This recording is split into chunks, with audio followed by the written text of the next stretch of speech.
Big pass வீட்ல சந்திக்கிறது மிக மகிழ்ச்சி அடைகிறேன். இன்றைக்கு பிக் பாஸ் வீட்ல என்ன நடந்ததுன்றதை பார்ப்போம் வாங்க. பிக் பாஸ் வீட்டுக்கு ஒரு தலைவர் தேவை. அந்த தலைவர் தேர்ந்தெடுக்க சொல்லி ஆர்டர் வந்த உடனே அனைவரும் இணைந்து ஒரு தலைவரை தேர்ந்தெடுத்தார்கள். அதிகமானோர் சினேகனை தேர்ந்தெடுத்தபடியால் அவர் தான் தலைமை படத்தை பொறுப்பேற்றார். ஆனா இதுல விருப்பு வெறுப்புகள் ஒரு சிலது இருந்தது என்றாலும் அவர் தான் இப்போது அந்த பிக் பாஸ் வீட்டுக்கு தலைவர். இனிவரும் காலங்களில் தலைவர் சொல்றபடிதான் கூடுதலாக நடக்க வேண்டும் என்று நான் நினைக்கிறேன். சினேகன் அவர்களுக்கு ஒரு சான்ஸ் இருக்குது. என்னவென்றால் இந்த தலைமை படத்தை அவர் கைப்பற்றினபடியால் அவரை அடுத்த கிழமை வெளியேற்ற முடியாது. சினேகனின் தலைமைக்கு கீழே இருக்கும் மற்ற 14 பேரும் அவர்களுக்கு இனி சினேகன்ற கவிதையில குறை இருக்கான்னு நான் நினைக்கிறேன்.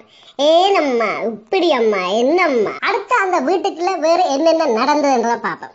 அதாவது வையாபுரியும் கஞ்சா கருப்பும் அவர்கள் இருவரும் பகலில தூங்கினதை கண்ட பிக் பாஸ் நாயை குலைக்க வைத்து அவர்களை எழுப்பியதுதான் ஒரு காமெடிக்குரிய காட்சி. அந்த காட்சியை நீங்க பார்த்தீங்களா இருந்தா செம காமெடியா இருக்கு. இவர்கள் இருவரின் வயதிற்கு பகல்ல தூங்குறது தப்பில்ல. ஆனா பிக் பாஸ் சட்டப்படி பகல்ல தூங்க முடியாது. இதனாலதான் இந்த நாய் குலைக்கிற சடங்கு இவர்களுக்கு நடந்தது. அடுத்ததாக பார்த்தீங்களா இருந்தா ஓவியா அந்த கருத்து என்னவா இருந்தால், இரவுல தூங்கும் போது தான் ஏதேனும் ஒன்றை கட்டிப்பிடித்துக் கொண்டே தூங்குவேன். அவர் அதிகாலையில் கூறியது, அதாவது தான் நாயை கட்டிப்பிடித்துக் கொண்டே தூங்கி பழகிவிட்டேன். நாய் இல்லாதபடியால் தான் சூக்கேஸை கட்டிப்பிடித்தபடியே தூங்கினேன் என்று கூறினார். ஓவியா அவர்கள் நாளை எதை கட்டிப்பிடித்துக் கொண்டு தூங்க போகிறார் என்பதை நாளை தான் பார்க்க முடியும். ஓவியாவும் ஜூலியாவும் தங்கள் ரூமை சுத்தம் செய்யும் பொழுது துடப்பை கட்டையுடன் ஆடிய ஆட்டம் பார்ப்பதற்கு ரசிக்கக்கூடியதாக உள்ளது. அடுத்த சம்பவம் என்னவென்றால், ஜூலியா பச்சை முட்டை குடித்த காட்சி. அதாவது 2 பச்சை முட்டைகளை பலக் என்று குடித்தார் ஜூலியா பச்சை முட்டை குடித்துவிட்டு கீர்த்தியுடன் சண்டை பிடித்த காட்சி. அதாவது பாத்தீங்களா இருந்தா இந்த பிக் பாஸ் ஹவுஸுக்கு ஜூலியா கடைசியா வந்தபடியால் அவங்களுக்கு அங்க பெட் இல்லை.